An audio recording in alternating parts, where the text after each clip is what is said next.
بركة البداية، مشاهدة ممتعة لكم بإذن الله تعالى.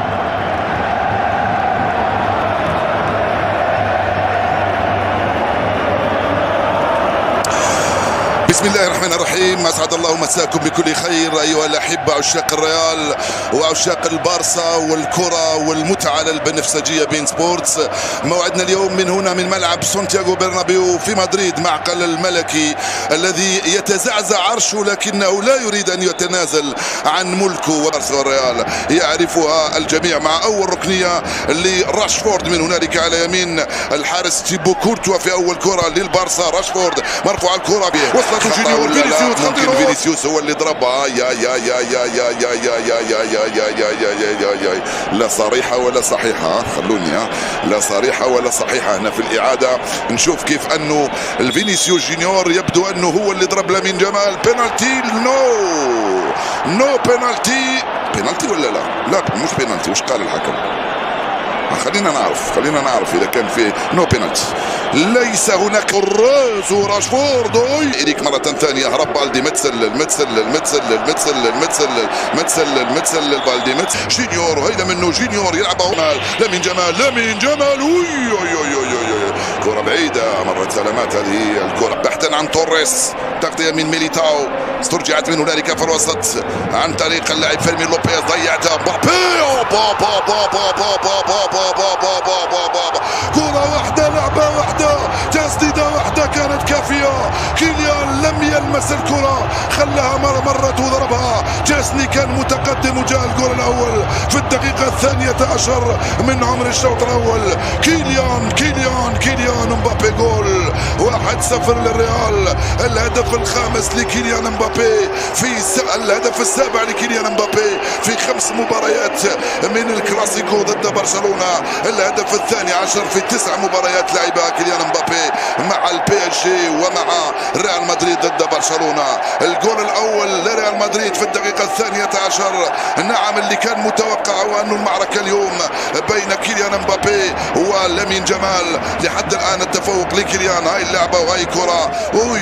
جولير لم يخطئ ومبابي لم يخطئ كذلك. الشباك وأحطها في الجهة اليسرى لمرمى جيسني بروعة، سجل الهدف الأول لصالح ريال مدريد. صار سوتو جرادو، هل قالوا له يتريث وبعدين جول.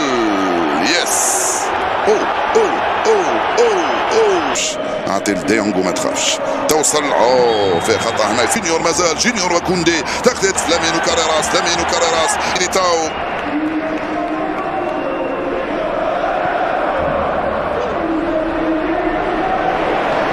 في الوسط بيلينغهام، مبابي جول.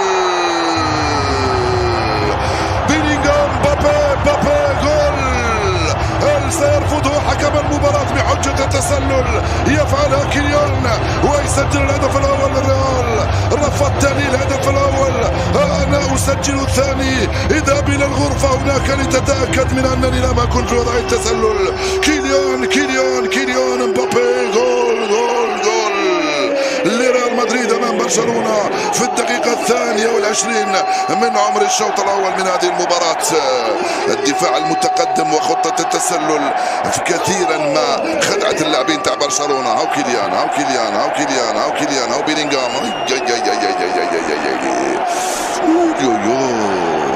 هذه لازم لها حسابات، هذه ايضا لازم لها حسابات اخرى.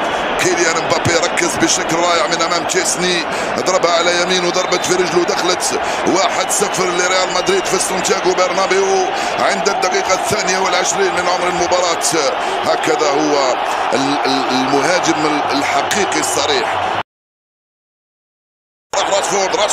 راشفورد فالفيردي والبطاقة الصفراء. نعم، الآن خرجوا كل ما لديهم بعد ما سجلوا الهدف الأول. راح يتسرحوا أكثر ويصيروا تصير عندهم يلعبوا بألم تمور. فالفيردي ولا على الطائر بيسراه. فيدريك يلحق على الكرة من أمام إيريك غارسيا. بيلينغهام، كرة أخرى من مبابي. شواميني هيل الكرة هاوسن كاد يفعلها هاوسن ويسجل الهدف الثاني للريال. راشفورد ويستعد جولير لتنفيذ الركنية. والله الشراسة اللي موجودة في المدرجات أكثر منها فوق أرضية الميدان. جولير يلعب عرضي، جولير بينية خطيرة، الراس جول فينيسيوس، والحارس لم يكن متسللا. كيليان خلى دفاع ريال مدريد يرتعد من دخول هكذا لامين جمال. يا بيلينغهام راس عرضية خطيرة، كاد يخرج له كيليان. هيدا من جولير لكيليان، يا جولير ضيعتها وسط بالدي دخل راشفورد عرضية جول فيرمين لوبيز وجول. البارسا تعدل النتيجة في الدقيقة 38. كنا نتحدث عن أخطاء دفاع برشلونة، أخطاء دفاع ريال مدريد كارثية في هذه اللحظات، ويأتي هدف التعديل. لوبيز فيرمينو جول. 1-1 صارت النتيجة الآن بين ريال مدريد وبرشلونة. فرصتان للبارسا جول، 3 ولا 4 فرص للريال جول. هاي اللعبة وهاي الكرة يا جولير ماذا فعلت بهما؟ يا جولير ضيعتها يا جولير، استرجعها راشفورد، لعبها لبالدي، رجعت لراشفورد، يلعبها مرة ثانية لفيرمين لوبيز وجول. 1-1 صارت النتيجة الآن بين الريال وبرشلونة. هلا مدريد وفيسكا بارسا. 1-1 صارت النتيجة. واو يا كورتوا، واو صارت النتيجة من عمر الشوط الأول. جولير كرة خارجة، يبحث عن ميليتاو، الرصيد يدخل بيدري عرضية، انطلقوا في الركنية لعناصر برشلونة. راشفورد والركنية يأتي بويا كورتوا، راشفورد والركنية العرضية القائم الأول بالراس. كم سيكتسب 3 دقائق، ما لا يقل عن 3 إلى 4 دقائق من الوقت بدل الضائع. أردا جولير في المخالفة للريال، أردا جولير العرضية من هنا لمها جونيور، فينيسيوس من أمام لامين جمال، مر فينيسيوس، كوندي معاه، فينيسيوس يواصل، كوندي معاه والعرضية بعيدة القائمة الثاني، هيدا بالراس في غفلة أخرى من دفاع برشلونة. يأتي الجول الثاني للريال، جول ثاني للريال من بيلينغهام. يا له من خطأ فادح في دفاع فريق برشلونة. طبعا الأهداف تأتي من الأخطاء، ولكن في مواجهة الكلاسيكو الخطأ تدفع ثمنه غالي بين الريال وبرشلونة. كرة ميتة تقريبا بعيدة تماما في القائمة الثاني، من هنا من فينيسيوس جونيور، بيلينغهام استلمها في القائمة الثانية وحطها ودخل معها شباك وسجل هدفا ثانيا لريال مدريد عند الدقيقة 43 من عمر الشوط الأول من المباراة. يا إيريك يا غارسيا، يا كوبارسيا.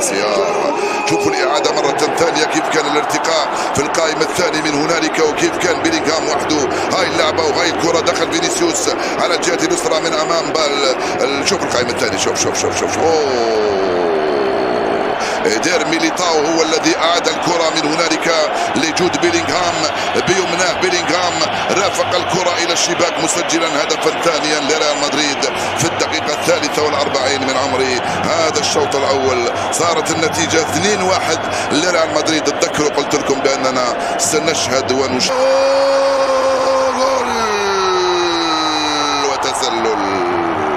جول وتسلل مرة بينية من هنالك التسديدة. التعمد من عدمه على انه يده مرفوعة ولا لا، مرفوعة مقارنة بماذا؟ فوق راسه ولا تحت رقبته؟ هاي التفاصيل. بينالتي يس. حكم المباراة سيسار سوتو جرادو. مبابي ضيعتها يا كيليان. يسرى بالدي والعرضية خطير، خلى اللاعب لامين جمال، فيرمين لوبيز تلعب الكرة من هنالك خطيرة. لامين في المراوغة، لامين جمال بعيدة كرة من عمر المباراة بعد 20 دقيقة لعب. جولير منذ ارتكب الخطأ اللي كلف الريال الهدف الأول، هدف التعديل لبرشلونة. كرة توصل لبيلينغهام، دياز خطيرة، بيلينغهام وضع التسلل. ارتكابيه. لامين رجعت له، لامين دخل، لامين مازال. والله عندك حق صراحه، مش فينيسيوس جونيور اللي يخرج. صعب يخرجوا مبابي، ولكن مش فينيسيوس جونيور اللي يخرج. على الاقل زيد تريث شويه. يلا هذه وجهه نظر.